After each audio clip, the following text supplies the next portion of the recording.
Hey guys, welcome back, and we're going to now talk about Max Weber and his theory of structural change in order to understand better his perspective. So Max Weber was a German like Marx, and he lived later than Marx. He was born in 1868 and died in 1920. But certainly Marx was very influential at this time, although it's not clear to what extent Weber really studied what Marx had written. Certainly, in one way, he agreed with Marx. The society need to be studied in terms of conflict. The conflict was a core issue within society. But he didn't see conflict based so much on just the economy. Rather, he thought that change was caused more by cultural change, especially a process he called rationalization, which was the attempt people make to make sense of the world around them. And one of the core spheres of rationalization, he felt, was religion. Now, when he talked about capitalism, which he did discuss quite a lot, he defined capitalism as a rational process, a rational pursuit of profit and ever-renewed profit. That this rationality dominates the logic of the capitalist world. So you think of a corporation is an artificial entity constructed for one purpose alone, which is to make a profit. That's the only objective of a corporation. It might do that by making cars, it might do that by growing food, it might do that by making atomic bombs. It doesn't matter. The goal of the corporation is to make a profit. So capitalism is unique in the sense that this profit motive is dominant in modern capitalist society. However, this was not always true. In previous capitalists, before capitalism, people were also rational, but they thought about different things. So, for example, there are many different spheres of rationality, and even today, people may have different spheres. Not everybody is obsessed with profit making. So, for example, religion is one sphere of rationalization that impacts many people's lives. Right? The goal of religion is to go to heaven. How do you do this? What are the means? Well, you follow specific rules, which we have just put arbitrarily as being good, right? Whatever that means. And what is their value? Well, not all the religions agree, but for many of them, the value, what you get out of it, is eternal life or life after death. Right? Now, whether or not that value really exists, that's not relevant. Right? But it's what the people who believe in it think is true. So, on the other hand, the economic sphere, if you're concerned with economics, you want to lead a good life or at least survive. Now, everybody has to do this to some extent. In order to survive or lead a good life or make a profit, you want to be efficient or work hard or at least work enough to survive. And the value here is material, right? Material goods, food, shelter, whatever else that is necessary for your survival. There are other spheres of rationalization. So, for example, the military. You need to protect or conquer protect yourself from other societies or conquer other societies. How do you do this? You train, you organize, you develop new weapons. And what is the value? Well, power, perhaps prestige, perhaps, right? One gets a medal. So again, the point is, in any given society, a number of different value spheres will exist that you may say are equivalent to the different institutions that a society has. And I should say, each one follows a certain rationality, a means ends. Here's the value, here's the end, here's how you get there. And to be successful, you have to follow the means in order to get the values. One did not necessarily choose your goals. Very often it was assigned at birth, particularly in pre-modern societies. You would grow up and you'd be told you're going to be a priest, or you would be born to a military family and you had to join the military, or you would be born to a peasant, you would become a peasant. So very often what value sphere you belong to would be assigned at birth. In modern society, there's more choice about what value sphere you belong to. But in a certain sense, there's a certain irrationality about which value sphere you choose. That process is not necessarily rational according to Weber. But once you have a value sphere, then the logic or the rationality becomes dominant. So in traditional societies, religion and military spheres were usually dominant. Most people lived in the economic sphere because they were producing goods or trading goods, but the religious and the military spheres, they were the dominant classes in society. The priests on the one hand, and on the other hand, the soldiers or the aristocrats who were the knights. The economic sphere was considered less prestigious, and this repressed development. It meant that if somebody became wealthy through trade, that was looked down upon. You were not considered part of polite society. Wealth was good only if you were born into it, like a king or a lord, or if you conquered it, because these were seen as acts of God. Right? And to just want to make money for the sake of making money was considered greedy. It was considered a sin.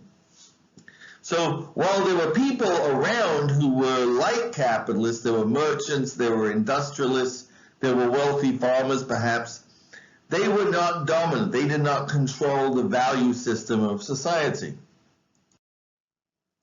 So how did this change?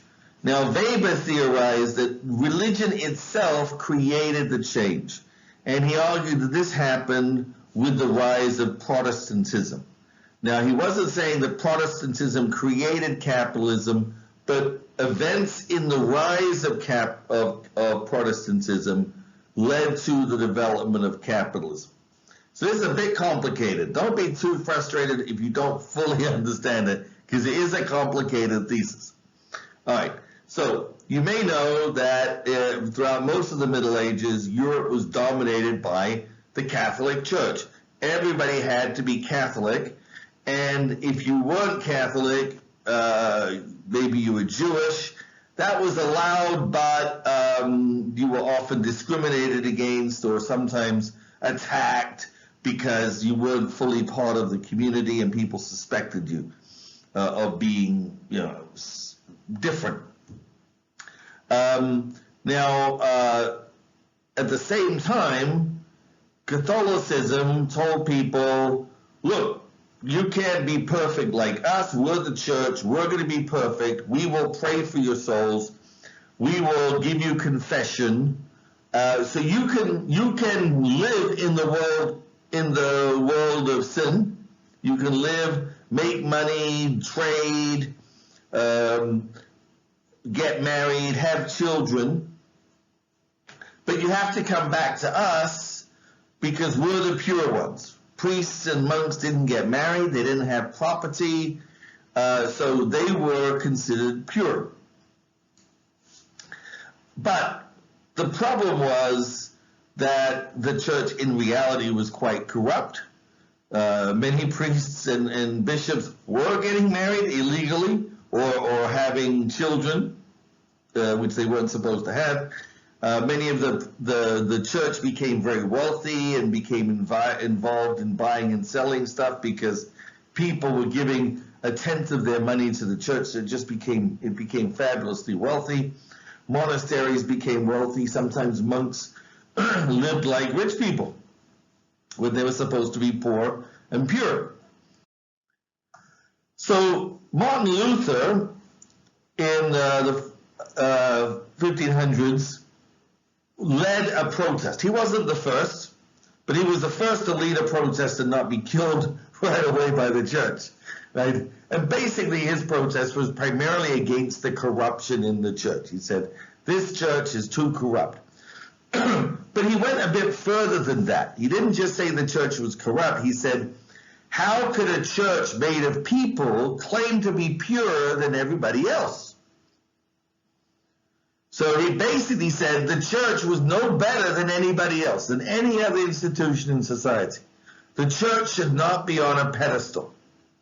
The church should not be between the people and God. People should have direct access to God.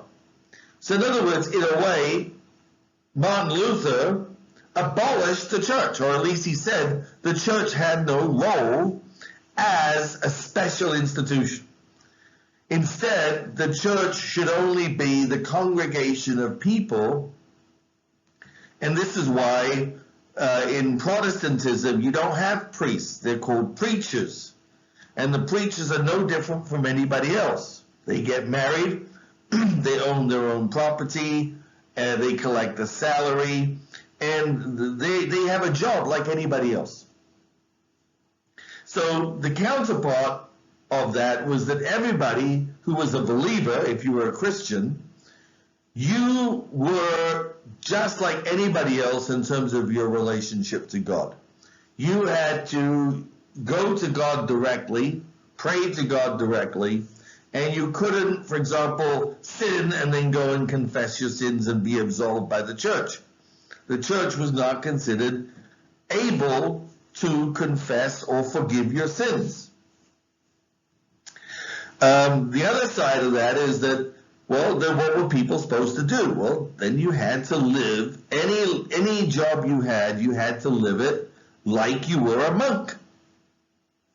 Right? You had to be simple and humble, and this was called asceticism. Asceticism basically means you don't enjoy the luxuries of life because you don't want to focus on this world. You want to focus on the next world. You want to have a life that is as pure as possible. So what Martin Luther's Protestantism originally kind of said is everybody's responsible for their own salvation.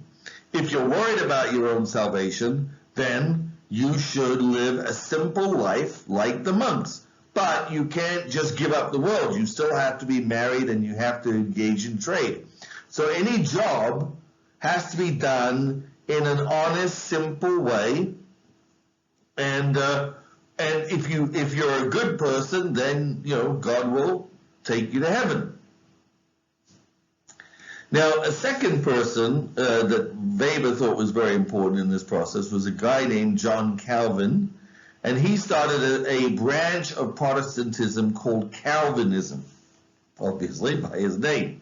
Right? But Calvinism was similar to a number of other sects, such as the Methodists, such as the Presbyterians, who took religion very, very seriously and believed another thing, an additional thing, which is the concept of predestination. Predestination is the belief that God, being all-powerful, already knows whether or not you're going to heaven or hell. Right? Now, if God's all-powerful, he doesn't have to wait around for you to make up his mind. He already knows. Right? He's all-knowing. So if you do something in your life that, for example, sends you to hell, it's because, well, God already knew it. Right? God didn't make you do it, but he already knew it was going to happen. Right? So what this means psychologically is there's nothing you can really do to prove whether or not you're going to heaven or hell. Because anything you do, God would have already foreseen what you were going to do. So you have to kind of go through life and just assume that you've been chosen to go to heaven. Now, if you've been chosen to go to heaven, of course, God would only pick people who are industrious and hard workers and humble. So you think of many of the Calvinistic or Presbyterian sayings, like idle hands are the devil's playground. Right? If you're sitting around doing nothing, you're going to have evil thoughts, sinful thoughts. You might be betrayed into doing something sinful, right? So what you need to do is always be busy. Always be busy, right? Work hard. And on the other hand, you can't enjoy anything. I mean, they even abolished music. They abolished plays when they were in power. That is, right? So you basically had to just work hard, and you couldn't spend your money on anything that was luxurious. You had to live simply. So what is the psychological effect of this, right? The psychological effect of predestination is you're supposed to live an ascetic life, a simple life, but you're always thinking about whether or not you're really one of the saved. So in your everyday life, you're looking for evidence, right, of the fact that you've been saved. So what evidence might you have? Well, again, think of the rationality. The rationality would be, if I'm successful, maybe that means God is blessing me. Now, why would God be blessing me unless he had picked me as one of the saved, right? Or rather, he knew I was one of the saved, right? So the logic gets a bit convoluted there, right? The rationality gets a little strange, but it's because I'm still obsessed with this idea of going to heaven. So I'm looking for signs that I've been blessed, and what better sign that I'm successful? So whatever profession you pick, if you're a soldier, you would want to be a successful soldier. If you're a merchant, you would want to be a successful merchant. If you're a worker, you would want to be a successful worker. So whatever your role in life, you would want to be as good at it as possible. Which meant you had all these people going around working extra hard, not spending their money, and obsessed with being as successful as possible at whatever their profession was. So these are signs, but like I said, you can't enjoy it. So what do? If you're a merchant or you're a hard worker and you're making all this extra money, what do you do with it? Well, you reinvest it. Because you can't spend it, you can't enjoy it. So the only thing to do is reinvest it to increase your success for the glory of God. So what is the impact of this? Well, the point is, not everybody needed to believe this. Only a few people needed to believe it to kind of get the ball rolling. Because once a few people follow this logic, they're going to become the capitalists. Because now they're thinking like a capitalist. Remember, what was the definition of capitalism? Profit and ever-renewed profit. So here are people who all they're doing is making a profit, forever renewing that profit, because they can never spend the money on luxuries. So once these people start developing, they're going to change the whole system, because now everybody else has to compete with them. The legal system will change, the value system will change. But not everybody will have the same belief system. So they won't be doing it because they're Calvinists. They'll be doing it because they have to. They have to be capitalists in order to compete. Now, some people would say that as a result, when capitalism expanded, it also adopted these Anglo-Saxon Protestant values. Whether that's true or not, or whether that was the implication Weber was making or not, is not entirely always clear. However, some countries did decline. They were not able to compete as effectively within the system, or they became colonies. So whether that decline is because they're culturally not able to compete, or they just were too late to compete, is a different question. However, capitalism has become a dominant system. Now, is this progress? Is this good? Now, this is the difference. Durkheim and Marx both believed that there was a certain progress in society. And for Durkheim, he believed this progress was gradual evolution towards a better society. For Marx, it was constant revolution until we get to a better society. Weber, for one reason, didn't think we could necessarily look into the future, because his model is not based on a single line or a unilinear system of development. Rather, if you think about it, his conception of change is that here's a few ideas that popped up at a specific moment and had an impact because of that historical moment. So other people may have said the same things that Martin Luther said, but when they said it, it wasn't picked up, it wasn't accepted. They were just killed or murdered by the church. So you had to have a specific period where people were ready to accept the message and change. So he believed that in one way this system was arbitrary, that you didn't have necessarily a system of progress that you could count on. On the other hand, in terms of looking at capitalism itself, he didn't necessarily see it as a better system. The values had changed, but were they better? Certainly there was more industry, more goods, but there's also more poverty and more oppression. Capitalism is dominant, but what happens to our value systems?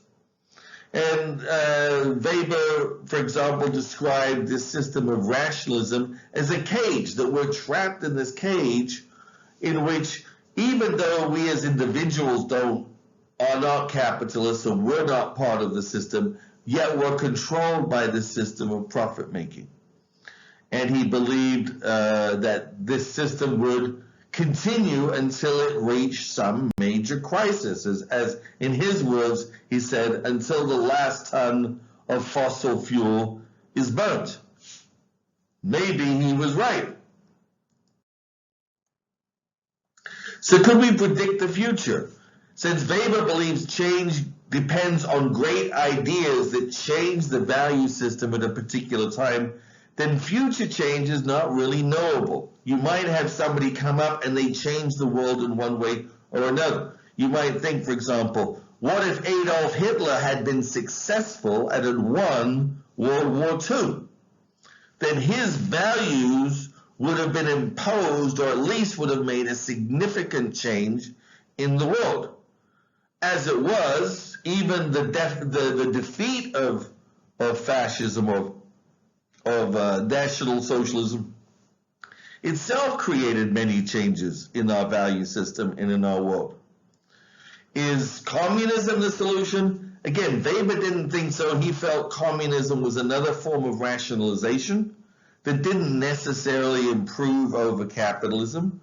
Instead of being based on profit, it was based on another form of rationality, collectivism, and he didn't necessarily have any specific comments on it, but he would say it's being run by the state as opposed to individual businesses. As for modern society, he argues that in a certain sense it's become devoid of meaning, that we live in a world where we're running around trying to keep up like hamsters in a cage on a wheel. And that people take it as a sport. So as someone said, he with the most toys when he dies wins. What's the point? As for those who are now successful, one of his famous quotes is, he said, specialists without spirit, sensualists without heart, this nullity imagines that it has attained a level of civilization never before achieved.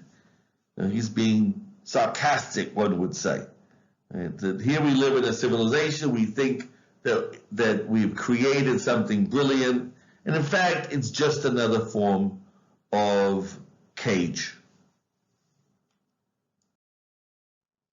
So, as I said, when we compare the three, all of them believe that European development would dominate the world.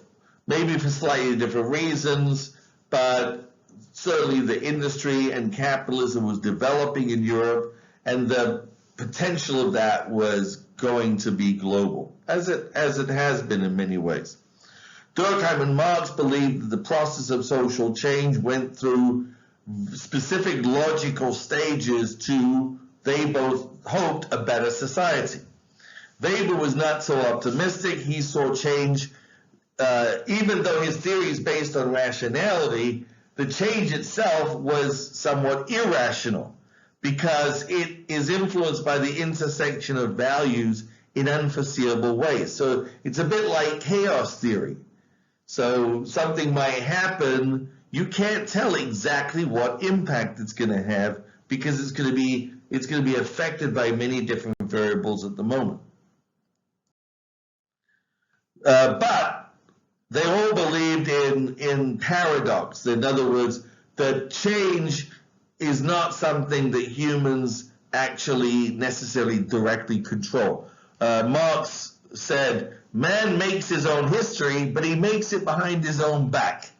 In other words, we obviously as humans create the world around us, but we don't necessarily know the effect of what we're doing. We create new technologies, but we don't know what these technologies are going to do. And almost always they're going to have secondary effects that will create new types of problems. In his case, the ruling classes were the dominant factor because they always wanted to create new technology, but those technologies also created new classes that overwhelmed them. For Weber, Luther and Calvin were intensely religious. They wanted to help people get to heaven, but instead they've created a world of capitalism, of greed, of sin, where people are concerned only with making more money at the expense of other people. One could also point out capitalism didn't develop in the richest areas of the world, but in the poorest areas of the world, areas where tradition was the weakest, such as the United States. What about the relationship between society and individual? Marx and Durkheim both saw change as a process happening at the level of social structure. And again, they were macro sociologists primarily. Individuals only reflect the social forces around them. So Marx very clearly saw social classes as reflections of their conditions, and leaders would be reflections of those social classes.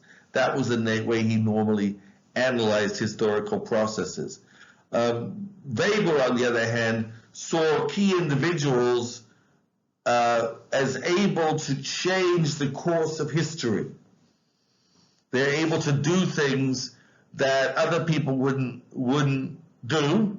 And so it wasn't just the forces of history. There are key individuals in history who do change things. So there's that type of relationship between society and individual. So for example, Hitler, what if Hitler hadn't existed?